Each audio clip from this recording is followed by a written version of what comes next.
नमस्कार साथियों, आज का जो हमारा वो टेंस है वो फ्यूचर टेंस है। हमने प्रेजेंट पास्ट वो दोनों का हमने स्टडी कर ली थी और आज हम जिस टेंस की बात करते हैं वो है फ्यूचर इंडेफिनेट टेंस। कौन सा है? Future indefinite tense. आपको ध्यान रखना है, मैंने आपको प्रेजेंट पूरा कंप्लीट करवा दिया है, पास्ट मैंने कंप्लीट करवा दिया है। आज जो आपका टेंस है वो फ्यूचर इंडेफिनेट टेंस है। कौन सा है? Future indefinite. तो हम बात करते हैं इसकी पहचान की। किसकी बात करते हैं? पहचान की। तो आपको ध्यान रखना है, फ्यूचर टेंस की जो पहचान होती है वो होती है गा, गे, गी। ठीक है, फ्यूचर इंडेफिनेट की पहचान होती है गागेगी, यानी वह मंदिर में गाना गाएगी। तो यानी ये एग्जाम्पल आपके एग्जाम में यानी पूछे जाते हैं। तो इसकी पहचान क्या होती है? गागेगी, फ्यूचर की। फिर आती है इसकी हेल्पिंग वर्ब। क्या आती है? Helping verb. हेल्पिंग वर्ब होती है विल और सेल। क्या होती है? विल और सेल। ये आपकी क्या हो गई? Helping verb. उसके बाद में आती है मैन वर्ब। क्या आती है? Man verb. क्या आती है? Man verb. आपको ध्यान रखना है, फ्यूचर इंडेफिनेट टेंस में जो मैन वर्ब होती है वो वर्ब की फर्स्ट फॉर्म होती है। क्या होती है? वर्ब की फर्स्ट फॉर्म। इसके अंदर आपको ध्यान देना है, इसमें आपको बातें, जो पहला पॉइंट आपको ध्यान रखना है कि फ्यूचर इंडेफिनेट टेंस में यानी फ्यूचर टेंस में आई और वी यानी आई और वी के साथ सेल का यूज करेंगे। सेल का यूज करेंगे यानी आई और वी के साथ कौन सी हेल्पिंग वर्ब आएगी? सेल आएगी। और बाकी सभी के साथ क्या आएगी? विल आएगी। यानी आई और वी जब भी आई आपको कौन सी हेल्पिंग वर्ब लेंगे? सेल। और बाकी सभी के साथ विल। ठीक है, उसके बाद में इसका आता है पैटर्न। क्या आता है? पैटर्न। आपको ध्यान रखना है, अफर्मेटिव सेंटेंस का जो पैटर्न होता है वो होता है सब्जेक्ट प्लस इसकी हेल्पिंग वर्ब होती है विल और सेल। क्या होती है? विल और सेल। उसके बाद में मैन वर्ब की फर्स्ट फॉर्म, लास्ट में ऑब्जेक्ट। ये कौन से टेंस की है? हमारे कौन से सेंटेंस की होती है? अफर्मेटिव सेंटेंस का ये पैटर्न है। उसके बाद में आता है नेगेटिव सेंटेंस। कौन सा आता है? नेगेटिव। तो नेगेटिव होता है, सबसे पहले हम सब्जेक्ट लिखेंगे, उसके बाद में हेल्पिंग वर्ब लिखेंगे। ठीक है, हेल्पिंग वर्ब के तुरंत बाद हम नोट लगाएंगे, फिर वर्ब की first form plus object. Last हम लिखेंगे इसके अंदर इंट्रोगेटिव सेंटेंस। तो हम लिखेंगे हेल्पिंग वर्ब को पहले लिखेंगे विल और सेल, उसके तुरंत बाद सब्जेक्ट, फिर वर्ब की फर्स्ट फॉर्म, फिर ऑब्जेक्ट और क्वेश्चन मार्क, फिर आता है इंट्रोगेटिव नेगेटिव सेंटेंस फॉर। तो इसमें विल सेल यानी हेल्पिंग वर्ब को पहले, फिर लिखेंगे सब्जेक्ट, फिर नॉट प्लस वर्ब की first form plus object, last में क्वेश्चन मार्क। ये हमारे चारों जो टेंस है फ्यूचर इंडेफिनेट के, उसके सारे के सारे सेंटेंस को क्या पैटर्न है। अब मैं यहाँ पे एक सेंटेंस लिखता हूँ, एग्जाम्पल इसका, वह मंदिर में गाना गाएगी। क्या है? वह मंदिर में गाना गाएगी। तो आपको एक चीज़ ध्यान रखनी है, देखो इसकी गी आ गया लास्ट में, गाएगी। इसके अंदर आपको ये क्या है? इसकी पहचान है। तो हमें पता चल गया गी आ गया, इसका मतलब कौन सा टेंस है? Future indefinite tense. हमें कौन सा सेंटेंस बनाना है? अफर्मेटिव, फिर नेगेटिव, फिर इंट्रोगेटिव, फिर इंट्रोगेटिव नेगेटिव। तो पहला सेंटेंस बनाने तो हम सबसे पहले क्या लिखेंगे? सब्जेक्ट। सब्जेक्ट हमेशा वाक्य के शुरू में होता है वह है, यानी वह मंदिर में गाना गाएगी। तो ये लड़की है, तो लड़की के लिए क्या काम में लिया जाता है? सी। क्या काम में लिया जाता है? सी। हो गया। उसके बाद में हम लिखेंगे हमारी हेल्पिंग वर्ब। तो मैंने आपको बताया था आई और वी के साथ क्या आती है? सेल। हम सेल का यूज़ करेंगे, बाकी सभी के साथ विल का। तो हमने लिख दिया विल। उसके बाद में क्या लिखेंगे? वर्ब की फर्स्ट फॉर्म। तो गाना को क्या बोलते हैं? ये गाना, देखो ये एक ही ये पहचान इसके ना लगा दो, क्या हो जाएगा? गाना। गाना को इंग्लिश में बोलते हैं सिंग। क्या बोलते हैं? सिंग। तो हम लिखेंगे सिंग, और लास्ट में क्या बच गया, ऑब्जेक्ट, तो ये ए सॉन्ग। आप सॉन्ग भी लिख सकते हो, सी विल सिंग ए सॉन्ग। अब इसका नेगेटिव बनाना है तो हम लिखेंगे she will not sing a song. ये हमारा अफर्मेटिव हो गया, ये नेगेटिव हो गया, ठीक है। ये हमारा इंट्रोगेटिव सेंटेंस। देखिए इसमें हेल्पिंग वर्ब को पहले लिखेंगे, फिर क्या लिखेंगे, सब्जेक्ट, फिर लिखेंगे मेन वर्ब, फिर ऑब्जेक्ट, और लास्ट में क्वेश्चन मार्क। फिर हम लिखेंगे इंट्रोगेटिव नेगेटिव सेंटेंस, तो लिखेंगे विल, फिर लिखेंगे सी, फिर नॉट लगाएंगे, फिर लिखेंगे सिंग ए सॉन्ग, और लास्ट में क्वेश्चन मार्क। तो यह आपका फ्यूचर इंडेफिनिट टेंस हो गया, आपको इस हिसाब से करना है, ठीक है। अब हम बात करते हैं नेक्स्ट टेंस की। तो आगे देखिए, हमारा आगे टेंस है future, future future continuous tense. कौन सा है, फ्यूचर कॉन्टिन्यूअस टेंस। तो इसकी जो पहचान होती है, देखिए क्या होती है, रहा होगा, रही होगी, रही होगी और रहे होंगे। ये फ्यूचर कंटिन्यूस की क्या होती है, पहचान, यानी रहा होगा, रही होगी और रहे होंगे।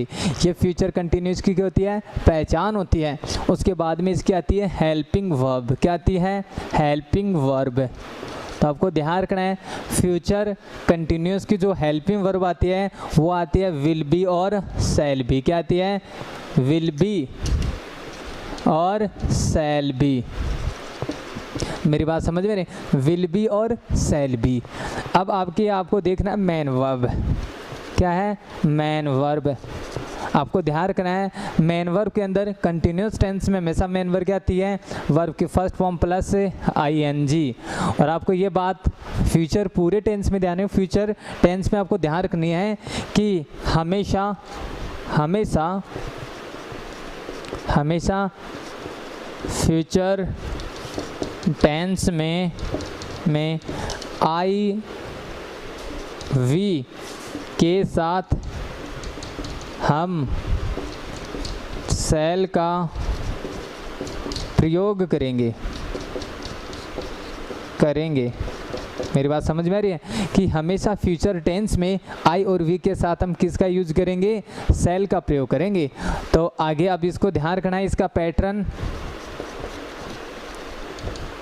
देखिए। पहला हमारा अफर्मेटिव सेंटेंस है, तो हम लिखेंगे अफर्मेटिव सेंटेंस का, तो लिखेंगे सबसे पहले सब्जेक्ट प्लस हेल्पिंग वर्ब होते विल बी और शैल बी। फिर मेन वर्ब लिखेंगे, वर्ब की first form plus ING, last में ऑब्जेक्ट। फिर लिखेंगे नेगेटिव सेंटेंस का, तो देखिए इसका सब्जेक्ट प्लस विल, ठीक है। अब हमें नोट है ना, देखो हमारी ये है विल बी, तो हम नोट हमेशा विल और बी के बीच में लगाएंगे। तो हम एक साथ लिखेंगे विल और shall plus not plus be. मेरी बात समझ में आ रही है। फिर लिखेंगे प्लस वर्ब की first form plus ING, last में ऑब्जेक्ट। फिर लिखेंगे इंट्रोगेटिव सेंटेंस। इंट्रोगेटिव सेंटेंस तो इसका होता है सबसे पहले हेल्पिंग वर्ब को विल और शैल, फिर क्या लिखेंगे सब्जेक्ट, फिर उसके बाद में लिखेंगे बी प्लस वर्ब की फर्स्ट फॉर्म प्लस आईएनजी और लास्ट में ऑब्जेक्ट और क्वेश्चन मार्क, ठीक है। इसके बाद में इंट्रोगेटिव नेगेटिव सेंटेंस, तो इसमें will shall plus subject, subject के तुरंत बाद not plus be plus verb की first form plus ING plus object और लास्ट में क्वेश्चन मार्क। ये हमारे फ्यूचर कंटिन्यूस के जो चारों सेंटेंस हैं उनके सभी के ये पैटर्न दे रखे हैं। इसके अकॉर्डिंग हमें क्वेश्चन को करना है, सेंटेंस को करना है। अगर हमें ये याद रहेंगे तो हम इसको ईजिली कर सकते हैं, आसानी से कर सकते हैं। बस आपको इनको याद करना है। आगे अब यहाँ पे मैं एक सेंटेंस लिख देता हूँ। तुम रसोई में सब्जी पका रही होगी। देखिए ये सेंटेंस है, तुम रसोई में सब्जी पका रही होगी। तो सबसे पहले हम लिखेंगे, सबसे पहले हमारा सब्जेक्ट लिखेंगे। तो हम यहाँ पे लिख दिया, तुमको इंग्लिश में बोलते हैं यूँ। हमें अब क्या लिखनी है, हेल्पिंग वर्ब है। तो मैंने कहा था आई और वी के साथ ही सेल आता, बाकी सभी के साथ विल। तो हम लिखेंगे विल बी। और देखो ये रही है तो पहचान पकाना, पकाना को इंग्लिश में बोलते हैं कुक, तो इसके आईएनजी लगा दें, कुकिंग। ठीक है, यानी तुम रसोई में सब्जी पका रही हो, तो हमारा लास्ट में क्या चाहिए, ऑब्जेक्ट। तो ऑब्जेक्ट क्या है, सब्जी। सब्जी को बोलते हैं वेजिटेबल। क्या बोलते हैं, वेजिटेबल। ठीक है, you will be cooking vegetable. और लास्ट में क्या बच गया, अदर वर्ड। तो क्या लिख दें, इन द किचन। क्या लिखेंगे, इन द किचन। और बाकी के आपको सेंटेंस इसके अकॉर्डिंग करने हैं। अब हम चलते हैं नेक्स्ट टेंस के ऊपर। बाकी के सेंटेंस आप सभी को जो मैंने अफर्मेटिव बना दिया है, आपको नेगेटिव, इंट्रोगेटिव और इंट्रोगेटिव आपको स्वयं करना है। ये आपके सामने इसके पैटर्न रहे हैं।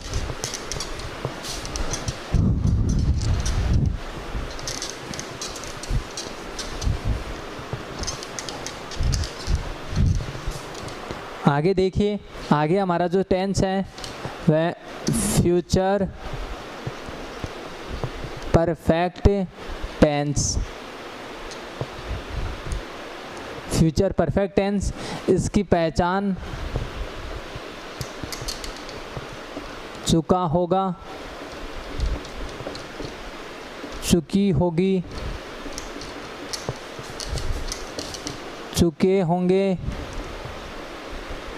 इत्यादि शब्द आते हैं। जिन हिंदी वाक्यों के अंत में चुका होगा, चुकी होगी, चुके होंगे इत्यादि शब्द आते हैं, वो कौन सा टेंस होता है, फ्यूचर परफेक्ट टेंस। यानी परफेक्ट टेंस उसको कहते हैं जिस टेंस का, यानी जो टेंस यानी फ्यूचर टेंस उसे कहते हैं जिसमें काम है ना वो कंप्लीट पाया जाता है। यानी ऐसा कार्य जो फ्यूचर में होने की उसकी संभावना हो, यानी वो कार्य फ्यूचर के अंदर कंप्लीट होगा। यानी मैं खाना खा चुका हूँगा, तो ये बातें हमारी फ्यूचर की है कि मैं फ्यूचर के अंदर मेरा जो काम है वो कंप्लीट कर चुका। और फ्यूचर में हमेशा जो वर्क होता है वह हाल ही में है ना वो कंप्लीट हुआ होता है, पूरा हुआ होता है, चाहे वो प्रेजेंट में हो, चाहे वो पास्ट में, चाहे फ्यूचर में हो।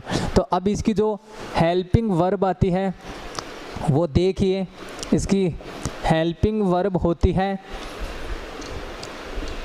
विल हैव और होती है शैल हैव। क्या होती है, विल हैव और शैल हैव। इसके बाद में इसकी मेन वर्ब आती है, वर्ब की थर्ड फॉर्म। कौन सी आती है, वर्ब की थर्ड फॉर्म। इसके बाद में इसका पैटर्न आता है, क्या आता है, पैटर्न। तो इसका पैटर्न है सबसे पहले अफर्मेटिव सेंटेंस का। अफर्मेटिव सेंटेंस का तो हम लिखेंगे सब्जेक्ट प्लस, ठीक है, सब्जेक्ट प्लस विल हैव और शैल हैव प्लस वर्ब की थर्ड फॉर्म, लास्ट में ऑब्जेक्ट।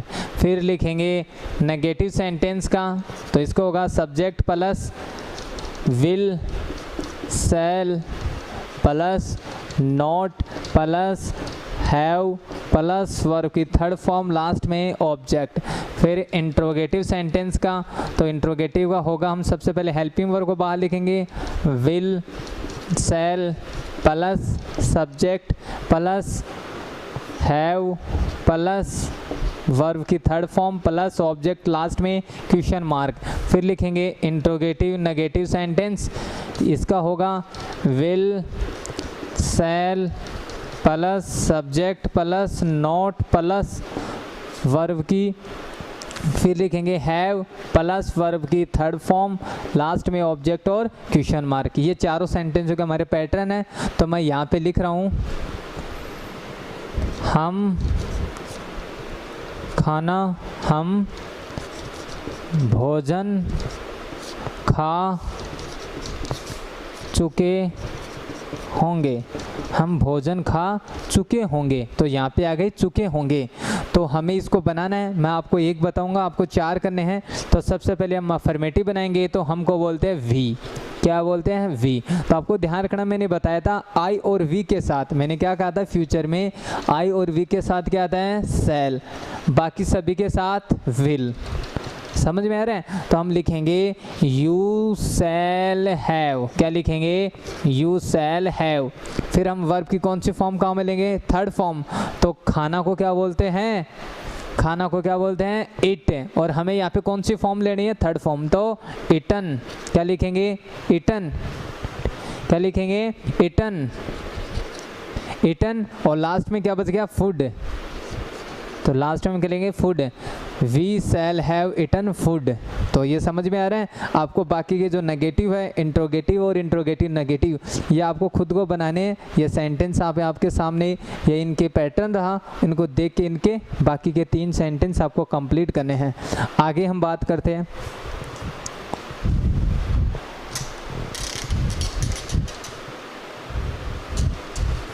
ठीक है, देखिए आगे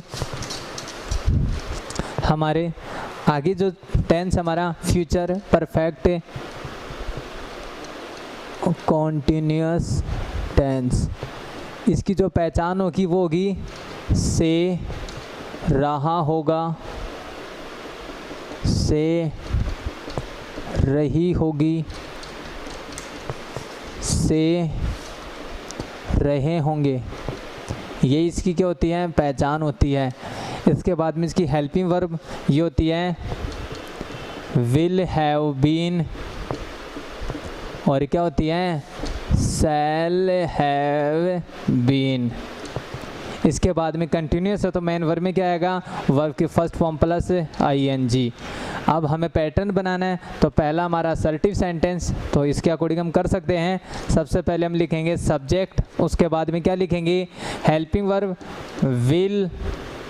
विल हैव बीन और शैल हैव बीन, और उसके बाद में मेन वर्ब की first form plus ing plus object. अब इसमें आपको ध्यान रखना है, फ्यूचर परफेक्ट कंटिन्यूस टेंस, इसमें क्या दिया होता है, समय दिया होता है। तो इसलिए हम इसका लास्ट में किसका प्रयोग करेंगे, सिंस फॉर का, सिंस फॉर प्लस टाइम। यानी इस टेंस में, मैं यहाँ पे लिख देता हूँ, इस टेंस में समय दिया हुआ होता है, इसलिए सिंस फॉर का प्रयोग करेंगे।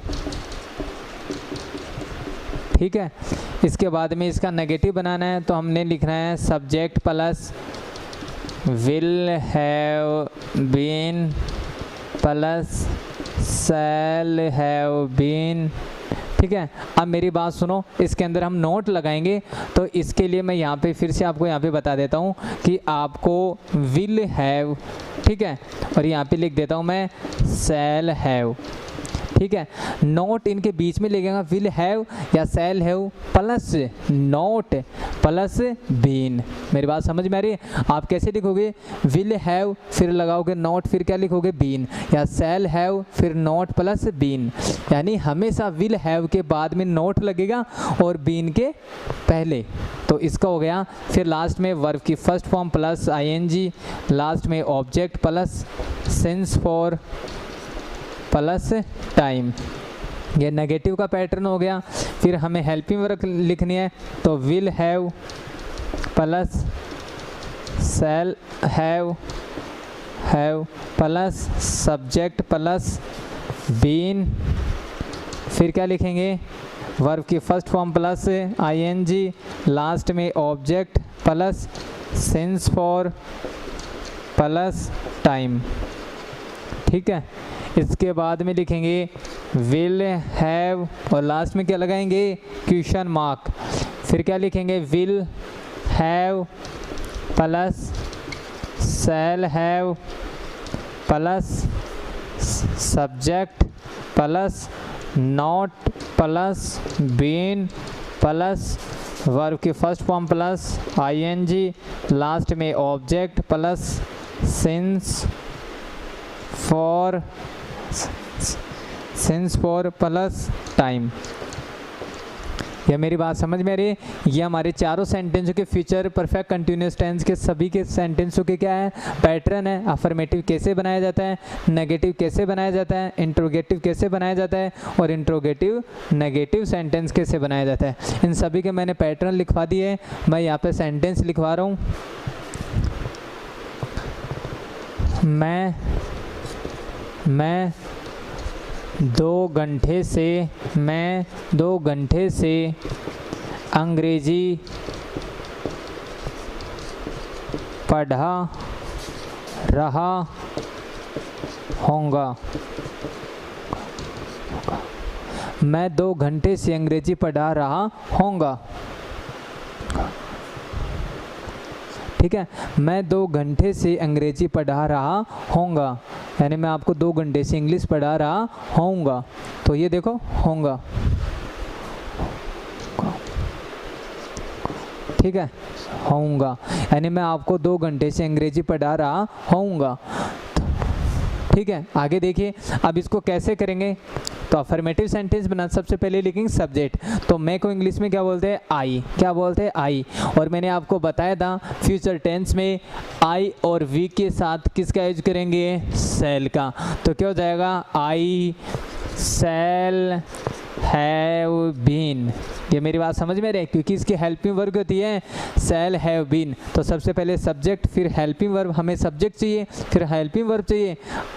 आई और वी के साथ क्या आती है, सेल हैव बीन। तो हमने लिख दी सेल हैव बीन। फिर हमें चाहिए मेन वर्ब, वर्ब के फर्स्ट फॉर्म प्लस आईएनजी। तो पढ़ाने को क्या बोलते हैं, टीच। क्या बोलते हैं, टीच। और आईएनजी लगाने की जगह टीचिंग। और लास्ट में हमें क्या चाहिए, ऑब्जेक्ट। तो ऑब्जेक्ट क्या है, इंग्लिश। अंग्रेजी को बोलते हैं इंग्लिश। और ये देखो सिंस फॉर का 2 घंटे, ये निश्चित नहीं है, इसके लिए किसका यूज करेंगे, फॉर का। निश्चित के लिए सिंस का, तो हम लिखेंगे फॉर। लास्ट में क्या लिखेंगे, टाइम। तो क्या दे रखा है, 2 आवर्स। ठीक है, बाकी आपको अब इसका नेगेटिव बनाना है, तो हम लिखेंगे आई शैल हैव नॉट बीन। ठीक है, आई शैल हैव नॉट बीन। फिर ऐसा कैसा, टीचिंग इंग्लिश फॉर 2 आवर्स। और इसके बाद में इसका इंट्रोगेटिव बनाएंगे, तो लिखेंगे shall have plus subject plus been. तो shall have I been teaching English for 2 hours. Last में क्वेश्चन मार्क।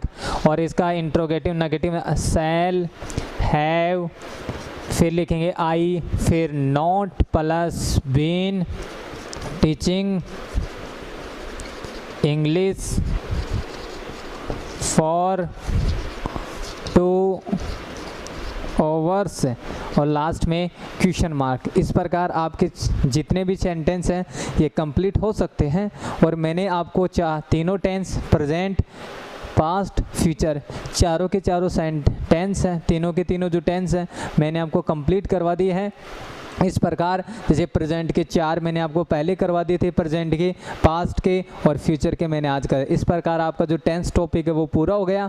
और कल आपको जो नेक्स्ट वीडियो में जब भी मैं बनाऊंगा तो उसके अंदर आपको सभी टेंसों की आपको हेल्पिंग वर्ब लिखवा दी जाएगी, जिसे आपको आसानी से याद हो सके और एक साथ सारी की सारी हेल्पिंग वर्ब जो एडवर्ब है वो आपको मिल सके। धन्यवाद।